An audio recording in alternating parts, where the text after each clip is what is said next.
Hello everyone, welcome to Study ASAP. I hope you all are doing well. So let's get started. In previous videos we were discussing French Revolution and we have covered four parts so far. So आज हम fifth part करने जा रहे हैं और fifth part करने से पहले मैं आपको ये बोलूँगा कि आप जो भी हमने अभी तक कवर किया उसको आप वीडियोस देखें, पीडीएफ रिवाइज करें सो दैट आज जो हम पढ़ने जा रहे हैं आप उसको इंटरलिंक कर सकें जो मेजर इवेंट हुए हैं अभी तक फ्रेंच रिवॉल्यूशन में। ठीक है, आप सभी उसको पहले पढ़ें और फिर ये वीडियो देखें आप। अब हम फोर्थ पार्ट का एक क्विक ओवरव्यू लेते हैं। फोर्थ पार्ट में हमने क्या पढ़ा था। In last video we have studied that legislative assembly was organised in September 1791 और उसमें किंग को हेड ऑफ स्टेट बोला गया था, but the whole system failed within 1 year. Then in 1792 France attacked on Austria and Prussia और उसके बाद एक मेजर इवेंट और हुआ था जिसमें इन जनवरी 1793 किंग वॉज गिलोटिन, किंग को ही एग्जीक्यूट कर दिया गया, उसको डेथ सेंटेंस मिला था। देन उसके बाद फर्स्ट वॉर ऑफ कोलिशन हुआ, इसमें ब्रिटिश, डच एंड स्पेन ने ऑस्ट्रिया को ज्वाइन किया और एक कोलिशन बनाया and together they fought a war against France. ठीक है, सो अब हम क्या बोलेंगे कि जो फ्रांस था पहले तो कॉन्स्टिट्यूशन मोनार्की होता था जब किंग को एग्जीक्यूट नहीं किया था उससे पहले। अब किंग की डेथ के बाद क्या हो गया, मोनार्क तो रहा नहीं क्योंकि मोनार्क उसी को ही बोलते हैं जहाँ पे किंग का रूल होता है। सो अब कॉन्स्टिट्यूशन था ओनली फ्रांस में और जहाँ पे भी कॉन्स्टिट्यूशन होता है उसको हम रिपब्लिक बोलते हैं। ठीक है, सो फ्रांस वाज रिपब्लिक नाउ। अब जैसा कि लास्ट क्लास में बताया था कि ये डिसाइड हुआ कि अब इलेक्शन होंगे। ठीक है, सो एक नई बॉडी कॉन्स्टिट्यूट की जाएगी and this happened in September 1792। The national convention was constituted and it ruled over France till October 1795। 92 से लेकर 95 तक इस नेशनल कन्वेंशन का रूल रहा और ये ऑलमोस्ट 3 साल का टाइम पीरियड था और इलेक्शंस वर हेल्ड इन 1792 और इन इलेक्शंस में वोटिंग कंडीशंस को भी रिलैक्स किया गया। कि रिलैक्स इसलिए किया गया कि पहले क्या था, 25 की एज या उससे ऊपर के ही लोग वोट डाल सकते थे, बट अब क्या किया गया कि जिसकी एज 21 या उससे ज़्यादा वो वोट डाल सकते हैं। ये क्यों किया गया, जिससे ज़्यादा से ज़्यादा लोग वोट कर सकें। ठीक है, सो बट अभी भी महिलाओं को वोट डालने का राइट नहीं था फ्रांस में। 1946 में जाकर महिलाओं को वोट डालने का अधिकार मिला था और यूएस में, अमेरिका में उससे भी लेट मिला था, ऑल्दो ये सभी काफ़ी पुरानी डेमोक्रेसीज हैं इसलिए। और इंडिया में इंडिया हम ये बोलेंगे कि India is the only country जहाँ पे यूनिवर्सल एडल्ट फ्रेंचाइज ये शुरू किया गया कॉन्स्टिट्यूशन के इनेक्टमेंट के साथ ही। जब 26 जनवरी 1950 में हमारा कॉन्स्टिट्यूशन इनेक्ट किया गया था उसी टाइम से ही universal adult franchise. Universal adult franchise क्या होता है कि जिसमें मेन को और वुमेन को दोनों को साथ ही सेम वोटिंग राइट्स मिलते हैं। ठीक है, पूरे कंट्रीज़ में, तो उसको यूनिवर्सल एडल्ट फ्रेंचाइज बोलते हैं। तो ये इंडिया में स्टार्टिंग से ही था, हमारी कॉन्स्टिट्यूशन जब से लागू हुआ था, संविधान लागू तभी से ही। सो ये हम बोलेंगे अब फ्रांस में it was the third government of revolution, जो इलेक्शंस के बाद अब बनी थी नेशनल कन्वेंशन, तो ये थर्ड गवर्नमेंट थी रिवॉल्यूशन की, फ्रेंच रिवॉल्यूशन की। फर्स्ट कौन सी थी, नेशनल असेंबली।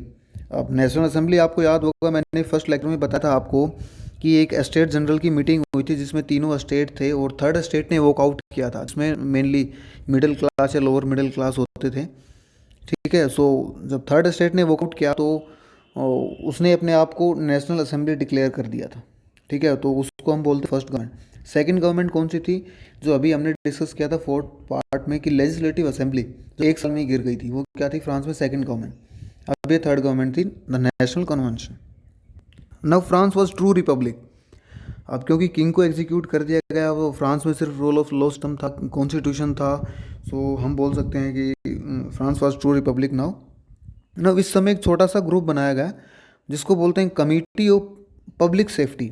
अब नाम से ये लगता है कि ये पब्लिक सेफ्टी कोई हेल्थ से रिलेटेड होगी या मेडिकल फैसिलिटीज से रिलेटेड कोई कमेटी होगी या जो सिटीजन्स उनको सपोर्ट करने के लिए एक सपोर्ट सिस्टम होगा, बट ये बहुत ही डेंजरस कमेटी थी। फ्रेंच गवर्नमेंट का ऑलमोस्ट कंप्लीट कंट्रोल इसी कमेटी के पास था। ये कमेटी एक तरह से एक कैबिनेट थी, जैसे हमारे यहाँ पे सेंट्रल में कैबिनेट मिनिस्टर्स होते हैं ना, डिफेंस मिनिस्टर अलग होता है, होम मिनिस्टर अलग होता है, ऐसे ही फाइनेंस मिनिस्टर। तो ये इसको वैसे बोलेंगे नहीं कि, लेकिन मैं आपको ये समझाने के लिए बता रहा हूँ, एक तरह से ये कैबिनेट थी एक गवर्नमेंट की और इसमें ज़्यादातर लोग जैकोबिन्स थे। ठीक है, सो ये जो हम नेशनल कन्वेंशन की गवर्नमेंट बोलते हैं ये एक्चुअली जैकोबिन्स की गवर्नमेंट थी। लोअर मिडिल क्लास के लोग जो थे, फैक्ट्री वर्कर्स, आर्टिशंस, सब ये होते थे इसमें। सो अब देखो, मैंने पहले आपको ये बताया था कि ये लोग अपने आप को सबसे उस समय एक तरह से on the verge of disaster feel कर रहे थे कि सबसे ज़्यादा खतरा हम पे ही है। हम और मिडिल क्लास हैं और गरीब लोग हैं और हमको कुछ खाने को भी नहीं मिल रहा है। भुखमरी फैली हुई थी, फ्रांस में फेमाइन था। तो उस समय सबसे ज़्यादा खतरा इन्हीं लोगों को था। लेकिन अब आप ये देखो कि गवर्नमेंट इन लोगों की ही थी, ठीक है, यही कंट्रोल कर रहे थे फ्रांस को और इन्हीं का रूल था उस समय। सो देखो ये उस समय क्या चल रहा था इस समय। सो अब नेक्स्ट पढ़ते हैं हम। और एक एक बात और कि जो हमने पढ़ा कि ये जैकोबिन्स का ये ग्रुप था, ये कैबिनेट था और ये कमेटी ऑफ पब्लिक सेफ्टी। सो इस समय लीडर कौन था? लीडर था मैक्स मिलन रॉबर्सपियर। क्योंकि मैंने आपको बताया था कि जैकोबिन्स का लीडर थर्ड पार्ट में बताया था आई थिंक कि ये रॉबर्सपियर था। सो ये जो कमेटी थी ये रॉबर्सपियर के अंडर ही काम करती थी, ठीक है। सो रेन ऑफ टेरर पढ़ेंगे। रेन ऑफ टेरर ये जो टाइम पीरियड है नेशनल कन्वेंशन का, इसी के अंदर बीच का ही टाइम पीरियड है, 93 to 94, ठीक है। ये एक्चुअली को वैसे हम आतंक का काल बोलते हैं, अगर हिंदी में बोलेंगे तो इसको एक साल का टाइम पीरियड था, रेन ऑफ टेरर। सो इस समय देखते हम क्या क्या हुआ था, क्यों इसको रेन ऑफ टेरर, ये आतंक का समय बोलते हैं। सो देखेंगे क्यों, किसके कारण बोला गया। ये रॉबर्सपियर के कारण बोला गया, जो लीडर ऑफ जैकोबिन्स था। इसको जिस भी आदमी पर शक हुआ कि ये वही रिवॉल्यूशन के अगेंस्ट है और जो हम फ्रांस में चेंज चाहते हैं, जो बदलाव चाहते हैं फ्रांस में, उसके अगेंस्ट जो भी आदमी है, रॉबर्सपियर ने उसको एग्जीक्यूट करवा दिया, गिलोटिन करवा दिया, ठीक है।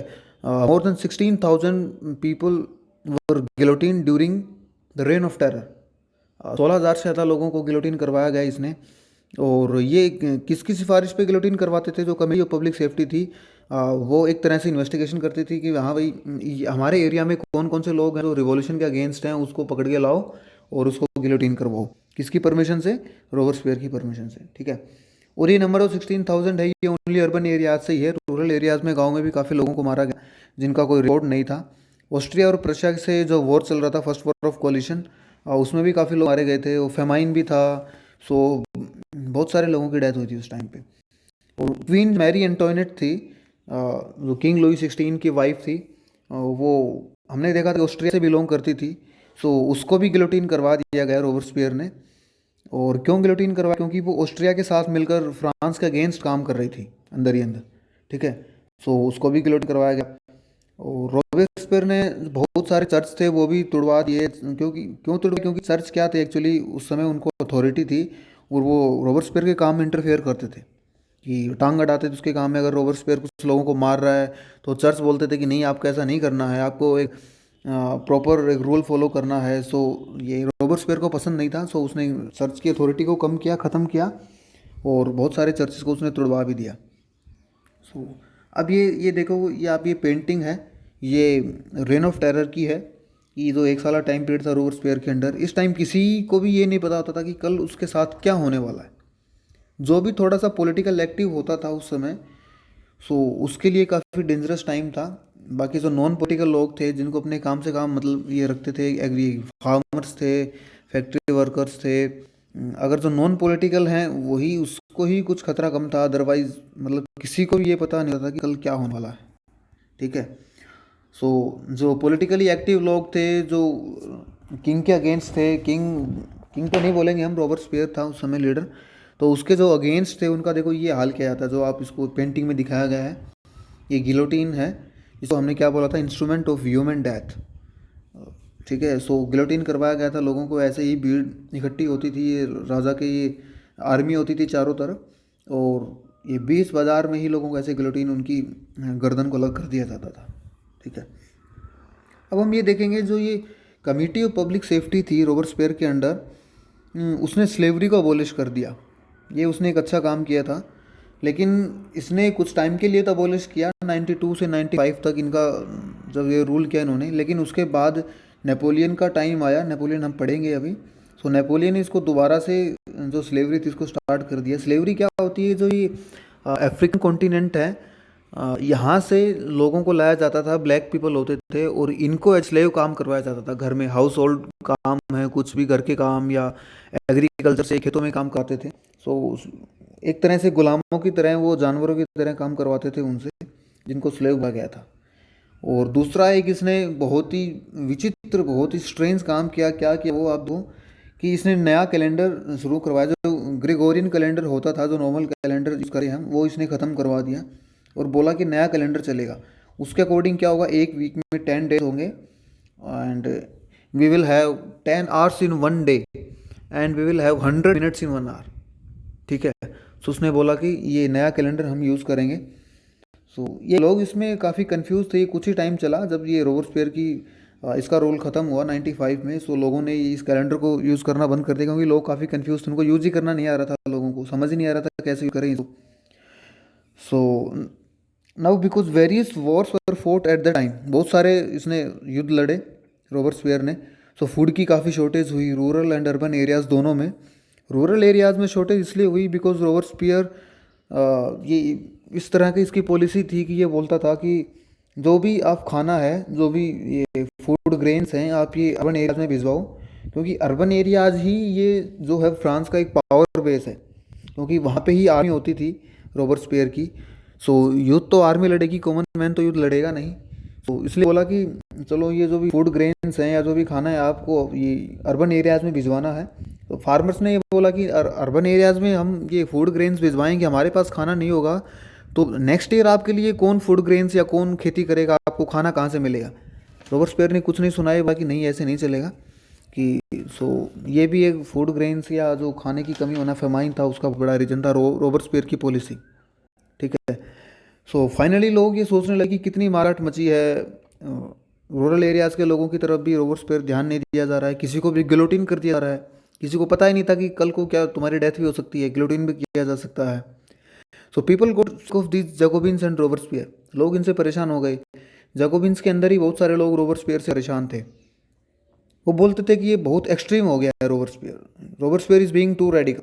रेडिकल ये बोल सकते हैं हम, प्रॉपर एक चीज़ को जो फॉलो करता है कि भाई बस यही करना है, मुझे दूसरा काम कुछ नहीं करना है। वो प्रॉपर हम रिलीजन भी बोल सकते हैं या कुछ और भी पॉलिसी बोल सकते हैं। ठीक है। सो लोगों ने सोचा कि अब इसको एंड कर देना चाहिए, हम ये नहीं सहेंगे। सो अब सभी लोगों ने मिलकर सोचा कि भाई अब तो रोबर्सपियर भाई साहब को हटाना पड़ेगा, ऐसे तो नहीं चलेगा, कब तक डर डर के जिए, हम नहीं जिएंगे। तो सभी ने मिलकर जैकोबिन्स को बैन कर दिया कि जैकोबिन्स की बात को हम नहीं मानेंगे, क्योंकि जैकोबिन्स एक ग्रुप था, सारे लोग जैकोबिन्स तो नहीं थे, बट एक ग्रुप था, उन्हें उस ग्रुप को बाइकआउट कर दिया कि इस ग्रुप की कोई बात नहीं मानी जाएगी। सो रोबर्सपियर है अपना रेन ऑफ टेरर वाला भाई साहब है, अब इसको हटाना पड़ेगा। सो सभी ने मिलकर क्या किया, अपना जैकोबिन्स के अगेंस्ट एक ग्रुप बनाया, लोगों ने, कॉमन मैन ने, बाकी जो लोग थे उन्होंने क्या किया, रोबर्सपियर को ही गिलोटिन कर दिया। अब देखो आयरनी देखिए आप, जिस बंदे ने, हमारे रोबर्सपियर भाई साहब ने 16,000 लोगों को गिलोटिन करवाया, अब वही बंदा उसी गिलोटिन वाली मशीन पे, जिसको इंस्ट्रूमेंट ऑफ ह्यूमन डेथ बोला गया था, उसी को ही गिलोटिन करवा दिया गया। ठीक है। सो कॉमन मैन के हाथ में बहुत पावर होती है, हम देखते हैं हिस्ट्री में भी हमारे, हमने देखा इसमें कैसे क्या था। जो भी गवर्नमेंट कॉमन मैन के अगेंस्ट काम करेगी उसका यही हाल होगा। ठीक है। सो अब क्या था, अब एक पावर वैक्यूम क्रिएट हो गया। वैक्यूम मीन्स जिस जगह पे कुछ नहीं होता वो पावर वैक्यूम बोलते हैं। इसका मतलब वहाँ पे कोई पावर नहीं है। रोबर्सपियर को भी गिलोटिन कर दिया गया, जो जैकोबिन्स का ग्रुप था उसको बैन कर दिया गया। पावर किसके हाथ में जाएगी? सो पावर अब जिरोंडिन्स के हाथ में आ गई। जिरोंडिन्स मैंने बताया था कि आपको ये क्लब इमर्ज हुए थे, जिसमें जैकोबिन, जिरोंडिन्स और बहुत सारे और ग्रुप थे, छोटे छोटे क्लब्स थे। सो जैकोबिन्स तो बैन कर दिए, दूसरा ग्रुप कौन सा बचा? Second largest group, Girondins. Girondins क्यों बोलते थे? फ्रांस के जिरोंड एरिया से बिलोंग करते थे। सो इनके हाथ में पावर आ गई। अब ये क्या था, एक छोटा ग्रुप था जिसमें इतने एक्सट्रीम लोग नहीं थे, कि जो एक्चुअली हम बोल सकते हैं कि आप हिंदी में जिसको बोल सकते हैं गरम दल के लोग। ठीक है। इतना ये भोले वाले लोग होते थे इसमें। सो भोले वाले लोगों की तो गवर्नमेंट चलती नहीं वैसे भी। सो ज़्यादा 85 ये एंड 1795 में एक नई गवर्नमेंट आई जिसे हम डायरेक्टरी रूल बोलते हैं। इसने ऑलमोस्ट 4 ईयर्स तक रूल किया फ्रांस पे, 1795 टू 99 तक। अब ये बोले कि अब नया कॉन्स्टिट्यूशन बनाएंगे, रोबर्सपियर वाला कॉन्स्टिट्यूशन ख़त्म करो। New constitution was formulated. अब पावर किसके हाथ में आ गई? Affluent middle class. Affluent middle class means जो पैसे वाले थे ना, मिडिल क्लास या अपर मिडिल क्लास बोल सकते हैं, जो जिसमें अब ये कौन से लोग थे जिनसे जैकोबिन्स को प्रॉब्लम होती थी। ठीक है। जैकोबिन्स लोअर मिडिल क्लास थे, गरीब लोग।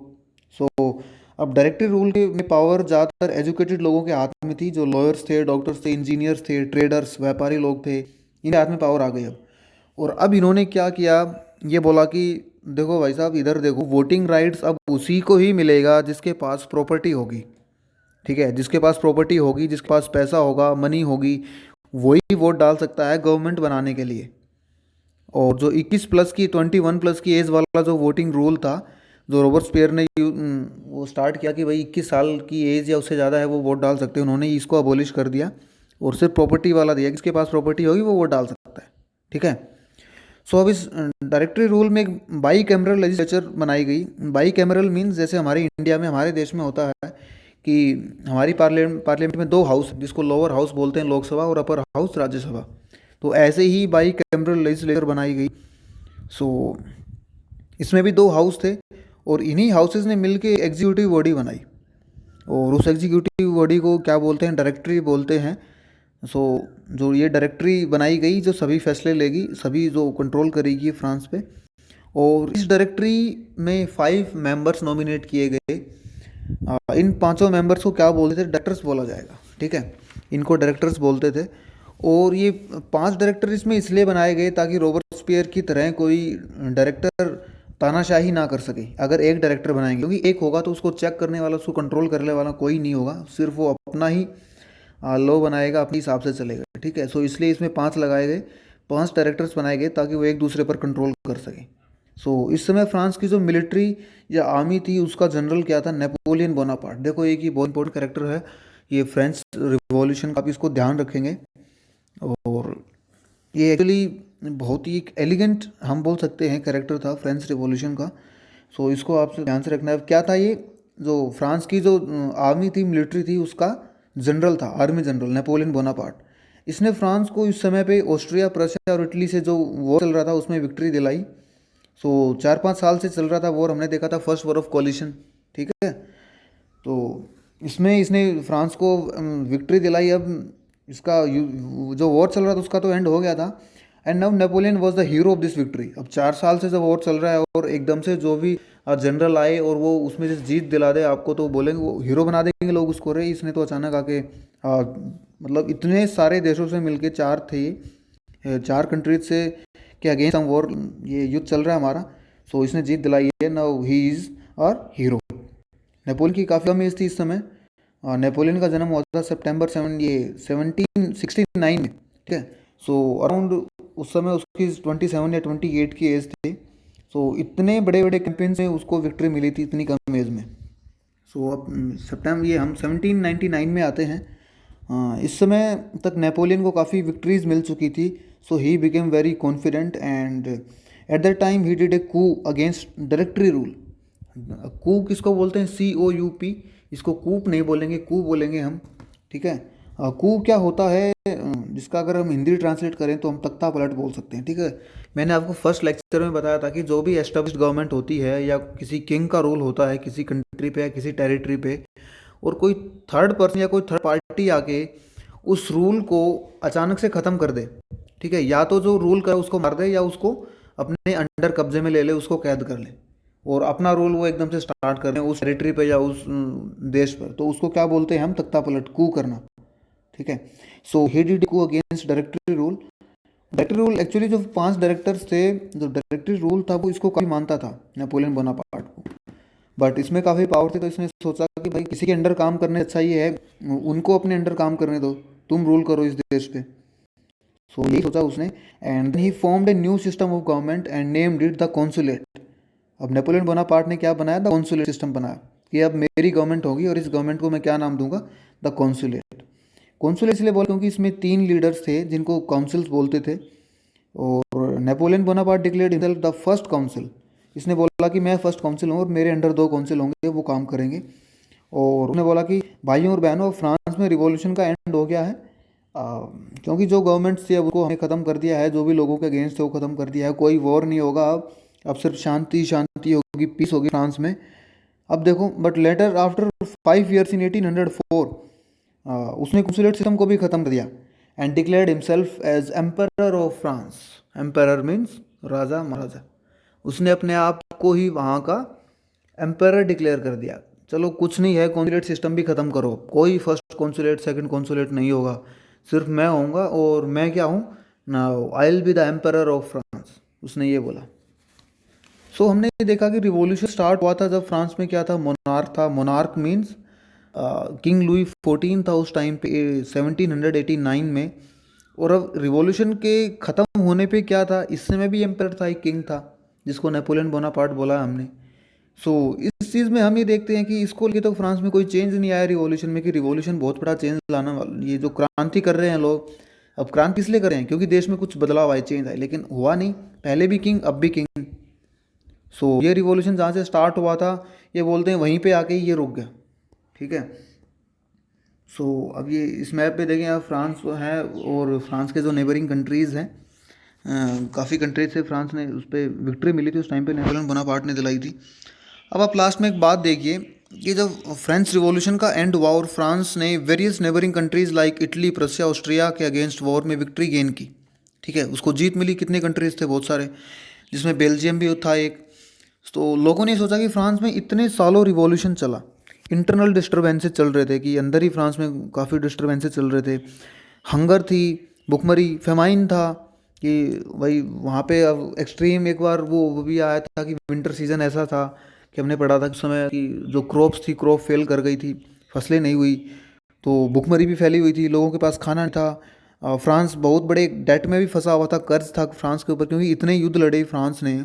इस जो एक 10 साल का टाइम पीरियड था, फ्रेंच रिवॉल्यूशन का टाइम पीरियड, इसमें बहुत सारे वॉर लड़े थे उन्होंने डिफरेंट डिफरेंट कंट्रीज से। सो फिर पैसे की काफ़ी प्रॉब्लम हो गई थी, और इकोनॉमी फ्रांस की बिल्कुल हम बोल सकते हैं कि एकदम बॉटम पे थी। So despite such type of crisis difficulties, how French army was winning over various countries. हम ये बोल सकते हैं कि इतने सारी प्रॉब्लम्स थी, और इन प्रॉब्लम्स के बावजूद भी जो फ्रेंच आर्मी थी वो सभी कंट्रीज पे उसको वो मतलब जीत रही थी वो। ठीक है। सो इसका सबसे बड़ा रीज़न क्या था, इसके मेनली दो रीज़न बोले जाते हैं, वैसे तो काफ़ी रीजन्स थे बट मेनली दो रीजन्स हैं। सबसे बड़ा रीज़न था कॉन्स्क्रिप्शन।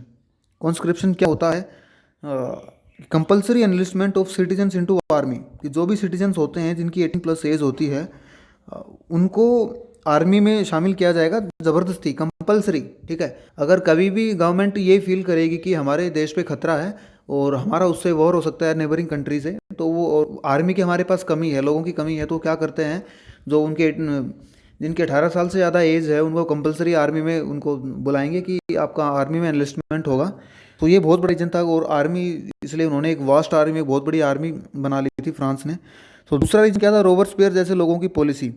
रॉबर्टस्पियर ने काफ़ी टाइम तक रूल किया था फ्रांस पे। उसकी क्या पॉलिसी थी कि जो भी सामान होगा, असेंशियल कमोडिटीज़, उनको अर्बन एरियाज में भिजवाया जाए, आर्मी के पास भिजवाया जाए, ताकि आर्मी स्ट्रॉन्ग रहे हमेशा, आर्मी के पास किसी भी चीज़ की कमी ना हो, खाने की कमी नहीं हो, या जो भी असेंशियल जो आर्टिलरीज हैं, वेपन्स हैं, उनकी कमी ना हो। सो पैसा सारा कहाँ जाता था, अर्बन एरियाज में। सो युद्ध जीतने के लिए हमें क्या चाहिए, आर्मी ही चाहिए, आर्मी स्ट्रॉन्ग थी। सो ये भी एक रीज़न था। अब दूसरा हम क्या देखेंगे कि जो फ्रांस का जो रिवॉल्यूशन था, 10 से ज़्यादा 40 टाइम तक ये रिवॉल्यूशन चला। क्या रिवॉल्यूशन ने क्या चेंज किया फ्रांस में, अब क्या क्या चेंज हुआ इस रिवॉल्यूशन से, हुआ कि नहीं हुआ, किस चीज़ में चेंज हुआ, किस में नहीं हुआ, ये देखते हैं। अब हमने स्टार्टिंग में ये देखा था कि फ्रांस में सितंबर ये 1789 में जब फ्रेंच रिवॉल्यूशन स्टार्ट हुआ था, वहाँ पे उस समय एब्सोल्यूट मोनार्की थी। ठीक है, किंग का रूल होता था, ना ही कोई कॉन्स्टिट्यूशन था और कुछ भी नहीं था, रिपब्लिक नहीं था उस समय फ्रांस। और एंड पे 1804 में हमने क्या देखा कि जो नेपोलियन बोनापार्ट है उसने अपने आप को एम्परर डिक्लेयर कर दिया था कि मैं ही राजा हूँ। तो अब भी एब्सोल्यूट मोनार्की हम बोल सकते हैं। तो इस चीज़ के रिगार्डिंग हम देखेंगे तो कोई चेंज नहीं हुआ फ्रांस में, कि एब्सोल्यूट मोनार्की था और एब्सोल्यूट मोनार्की रहा लास्ट टाइम। सेकंड पॉइंट हम देखते हैं, चर्च रिस्टोर्ड बाय नेपोलियन। हाँ, ये एक चेंज हुआ था, जो रॉबर्टस्पियर ने थे वो डिस्ट्रॉय कर दिया था, लेकिन नेपोलियन ने उनको दोबारा रिस्टोर किया। And third one is nobility return back to France. अब उस समय क्या था, जब हमने देखा था स्टेट जनरल की मीटिंग हुई थी, जिसमें थर्ड स्टेट था उसने वॉकआउट किया और अपने आप को नेशनल असेंबली डिक्लेयर कर दिया, और उसके बाद नेशनल असेंबली का ही रूल है। उसमें कौन से लोग होते थे, फैक्ट्री वर्कर्स, आर्टिसन, गरीब लोग, लोअर मिडिल क्लास, ऐसे लोग होते थे। और उन्होंने रूल किया फ्रांस पे। सो फर्स्ट स्टेट और सेकंड स्टेट में क्या था, चर्च थे और नोबिलिटी, जो किंग के फ्यूडल लॉर्ड्स, जो सामंत लोग होते थे, नोबिलिटी, सो उनको खतरा होने लगा कॉमन मैन से। अब जो गरीब लोग थे वही, इनकी गवर्नमेंट हो गई, अब ये रूल कर रहे हैं फ्रांस पे, तो वो उन्होंने क्या किया, फ्रांस छोड़ के चले गए। मैंने आपको फर्स्ट पार्ट में डिस्कस किया था। सो फ्रांस को वो छोड़ के चले गए थे, लेकिन फ्रेंच रिवॉल्यूशन के एंड होने के बाद वो सभी वापस आ गए थे फ्रांस में। आ, वैसे हम देख रहे हैं कि वो उस समय जब फ्रांस में थे उनके पास बहुत सारी प्रॉपर्टी हुआ करती थी, उनके पैलेस हुआ करते थे, बड़े बड़े महल। वापस आने के बाद इनफैक्ट वो महल पैलेस तो उनको, उनकी प्रॉपर्टी तो मिली नहीं, बट वो उनको एक इज्जतदार ज़िंदगी हम बोल सकते हैं को मिल गई थी। कंसिडरेबल उनको एक जगह दी गई लोगों की, आप वापस आओ, आपको अब कोई खतरा नहीं है। ठीक है, सो ये एक चेंज हुआ। और एक चीज़ और क्या बोलते हैं, 1815 में जब नेपोलियन बोनापार्ट का एंड हुआ उसके रूल का, सो उस समय किंग लुई 17, जो 16 का जो बेटा था, 17 किंग लुई, उसका दोबारा से रूल आ गया फ्रांस में। ठीक है, सो ये एक हम बात बोल सकते हैं कि जैसे किंग लुई 16 को तो एग्जीक्यूट कर दिया गया था, उसके एग्जीक्यूशन के बाद अब लोग क्या सोच रहे थे कि नहीं अब तो किंगशिप चली गई, किंग लुई का जो अब एग्जिस्टेंस है वही ख़त्म हो गया। लेकिन नहीं, लुईस जो 17 था उसका रूल हुआ 1815 में। सेकंड हम क्या देखते हैं कि जो condition of women and slaves, उसमें कुछ खास चेंज नहीं आया। स्टार्टिंग में भी ऐसे ही थे और लास्ट में भी जो वुमेन और स्लेव्स थे उनकी पोजीशन, उनके इंप्रूवमेंट नहीं हुआ। उनको पैसिव सिटीजन बोला गया, जैसे आपको बताया था मैंने सेकंड पार्ट में कि पैसिव सिटीजन उनको बोला गया था कि इस तरह के सिटीजन जिनके पास कोई राइट ना हो, वोटिंग राइट्स नहीं हो, ठीक है, उनको पैसिव सिटीजन बोला गया। नेक्स्ट क्या देखते हैं, फार्मर्स एंड वर्कर्स कंडीशन, इसमें भी कोई खास चेंज नहीं आया। और लेगेसी फ्रेंच जो रिवॉल्यूशन था, इसने वर्ल्ड को क्या दिया, क्या सिखाया इसने। ठीक है, अब लेगेसी में हम ये चीज़ें देखते हैं। सो कॉन्स्टिट्यूशनल मोनार्की, अब क्या आया वर्ल्ड में, एक नया कॉन्सेप्ट आया जिसको हम बोलते हैं कॉन्स्टिट्यूशनल मोनार्की। पहले क्या होता था, सिर्फ मोनार्क होते थे। अब जैसे ही लोगों ने अब डिमांड की एक रूल ऑफ लॉ सिस्टम होना चाहिए कि एक लॉ के अनुसार हमारा देश चले। ऐसे नहीं कि जो किंग ने अगर कोई डिसीजन ले लिया कि चलो ये हम करते हैं, इतने लोगों को मार दें हम, ठीक है, ताकि पॉपुलेशन कम हो जाए, ऐसे ऐसे डिसीजन भी लेते थे किंग। सो ऐसा नहीं चलेगा, प्रॉपर कॉन्स्टिट्यूशन होना चाहिए, संविधान होना चाहिए, और किंग भी रहे, ठीक है, वो भी चलेगा। तो उसको हम क्या बोलेंगे, कॉन्स्टिट्यूशन रहे और मोनार्क भी रहे। तो सिस्टम क्या, नया सिस्टम आ गया था, कॉन्स्टिट्यूशनल मोनार्की। ठीक है, और इसका एग्जाम्पल उस टाइम पे क्या था, यूके ब्रिटेन हुआ करता था। और इस टाइम पे हम इसका एक परफेक्ट एग्जांपल देखें तो परफेक्ट एग्जांपल इसका है भूटान। वहाँ पे किंग भी है और गवर्नमेंट भी है, कॉन्स्टिट्यूशन भी है। सो पावर ऑफ नोबिलिटी जो है वो भी ख़त्म हो गई थी, क्योंकि पहले जो फ्यूडल लॉर्ड्स थे किंग के, उनका उनके हाथ में मैक्सिमम पावर होती थी। वो एज ए कैबिनेट काम करते थे, एक मंत्रिमंडल होता था, तो उनके हाथ में पावर थी। बाकी कॉन्स्टिट्यूशन नहीं था तो जो राजा के अंडर, किंग के अंडर जो काम करेंगे उसके कोर्ट में उसी के हाथ में पावर होगी, लेकिन वो अब ख़त्म कर दी गई थी। ठीक है, कि ऐसे कोई फ्यूडल लॉर्ड्स नहीं होंगे, फ्यूडलिज्म को ख़त्म कर दिया गया। और चर्च की जो पावर थी उसको भी काफ़ी ऑलमोस्ट ख़त्म कर दिया गया, हम ये बोलते हैं। क्योंकि पहले क्या होता था, चर्च जो होते थे उनके पास काफ़ी पावर होती थी कि वो इंटरफेयर करते थे सोसाइटी के जो डिसीजंस थे, सोसाइटी के मैटर्स में। सो फ्रेंच रिवॉल्यूशन के बाद उनकी पावर में उनकी अथॉरिटीज़ कम कर दी गई। और पावर कहाँ पे ट्रांसफ़र हो गई, पहले सेंट्रलाइज थी पावर फ्यूडल लॉर्ड्स के पास, किंग के पास। अब उस पावर का ट्रांसफ़र हो गया कॉमन मैन के हाथ में। ठीक है, सो खतरा कुछ ऐसा था नहीं लोगों को अब, कॉमन मैन को। और बुर्जवासी बोला गया, हम कॉमन मैन को हमने बताया था कि मिडिल क्लास जो होती उसको बुर्जवासी बोलते हैं, ये फ्रेंच में, फ्रेंच लैंग्वेज में। सो ये था। और उसके बाद ये क्या हुआ कि उस समय जो आज हम बोलते हैं, हमारे कॉन्स्टिट्यूशन में 3 वर्ड्स हैं, लिबर्टी, इक्वालिटी एंड फ्रेटर्निटी। हमारे कॉन्स्टिट्यूशन में नहीं, काफ़ी कंट्रीज़ के कॉन्स्टिट्यूशन में ये वर्ड्स हैं। और ये इन वर्ड्स का इंसेप्शन कहाँ से था, स्टार्ट ओरिजिन क्या था, फ्रेंच रिवॉल्यूशन। ठीक है, कि अब लिबर्टी मीन्स अब हमें थोड़ी सी फ्रीडम मिले, आज़ादी मिले, इक्वलिटी समानता का अधिकार हो, फ्रेटर्निटी भाईचारा हो। ऐसा नहीं हो कि देश में सभी लोग एक दूसरे से डरें, ऐसा नहीं होना चाहिए। ठीक है, सो ये कॉन्सेप्ट आया था। उसके बाद वर्ल्ड में राइज ऑफ ह्यूमैनिटेरियन मूवमेंट्स। ठीक है, ऐसे मूवमेंट्स शुरू हुए, लोग ये बोलने लगे कि नहीं अब हमें राइट्स मिलने चाहिए। ऐसा नहीं होगा कि किंग के पास ही जो मर्जी आए वही करेगा, किंग जिसको आए कुछ राइट्स देगा, अगर मन में आया तो राइट्स दे, मन में आया तो नहीं देगा, किसी को एग्जीक्यूट करवा दे, किसी को गिलोटिन करवा दे, ऐसा नहीं चलेगा। सो ऐसे मूवमेंट्स चले, उनके अगेंस्ट काफ़ी आंदोलन चले। Spread of nationalism in Europe, राष्ट्रवाद की भावना जो होती है, नेशनलिज्म, वो यूरोप में हर कंट्रीज़ में फैली फ्रेंच रिवॉल्यूशन के बाद। एंड जो राइट्स थे, वुमेन को जो राइट मिले एजुकेशन से रिलेटेड, मैरिज से रिलेटेड, इनको काफ़ी फ्रीडम मिली उसमें। ठीक है, अब वो वुमेन क्या करती, बिजनेस भी कर सकती थी, वो नौकरी भी कर सकती थी, और मतलब कुछ ट्रेड भी कर सकती थी, ठीक है। सो ऐसे राइट्स मिले काफ़ी, उनकी कंडीशन में इंप्रूवमेंट हुआ फ्रेंच रिवॉल्यूशन के बाद। सो बहुत कुछ मतलब तो फ्रेंच रिवॉल्यूशन ने इस वर्ल्ड को दिया बाद में, और काफ़ी सारे कॉन्सेप्ट दिए जो अच्छे थे, जिनको काफ़ी कंट्रीज़ ने इनेक्ट किया अपने देश में। सो फ्रेंड्स, अभी ये हमारा फ्रेंच रिवॉल्यूशन ख़त्म हो गया है। आप सभी अपनी बुक में इसको रिवाइज़ करें, जो भी बहुत अब आपको अच्छे से समझ आएगा। आप पढ़ेंगे, पहले आप पढ़ते तो आपको समझ नहीं आता। हाँ, लेकिन एज ए मैंने आपको एक स्टोरी की तरह ये सब कुछ बताया। आई होप आपको सबको अच्छे से समझ आया हो। अभी भी कुछ कॉन्सेप्ट अगर क्लियर नहीं हुए हैं तो आप वीडियोस को दोबारा से देखें, और फिर उसके बाद आप रिवाइज करें अपनी बुक में इस चैप्टर को, ठीक है। नेक्स्ट हम अमेरिकन रिवॉल्यूशन पढ़ेंगे। So till then, take care and bye.